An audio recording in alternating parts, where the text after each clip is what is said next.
તો સમાચારો અમરેલીથી જ્યાં રાજુલા જાફરાબાદ પંથકમાં ધોધમાર વરસાદ ફરીથી શરૂ થઈ ગયો છે। જ્યાં રાજુલાના પીપીવાવા ધામ, જોલાપુર, નિગાડા, કડિયાળી સહિત ગામડાઓની ચારે તરફ પાણી ભરાઈ ચૂક્યા છે। પીપાવાવ ધામની આસપાસ મોટાભાગના ખેતરોમાં જળબંબાકારની સ્થિતિ ઊભી થઈ છે અને સતત સવારથી વરસાદ યથાવત છે। બચાવ માટે એનડીઆરએફની ટીમ, ફાયર ટીમને પહોંચવા મુશ્કેલી પડી રહી છે। તમામ માર્ગો બંધ થઈ ચૂક્યા છે, જેને કારણે બચાવ ટીમ પણ ગામો સુધી નથી પહોંચી શકી।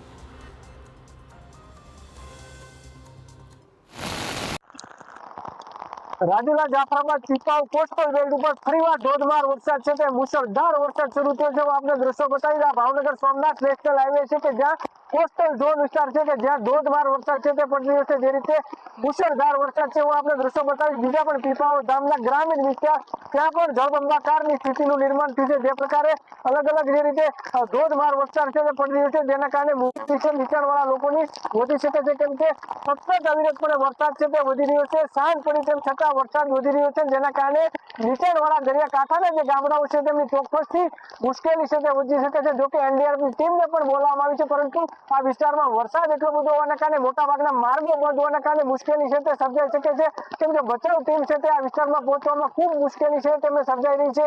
એનડીઆરએફ ટીમ, ફાયર વિભાગની ટીમને પણ અહીં પહોંચવામાં મુશ્કેલી વરસાદ છે તે ફરીવાર ધોધમાર શરૂ થયો છે, તેના કારણે જયદેવ કાઠી, TV9, પીપાવાવ।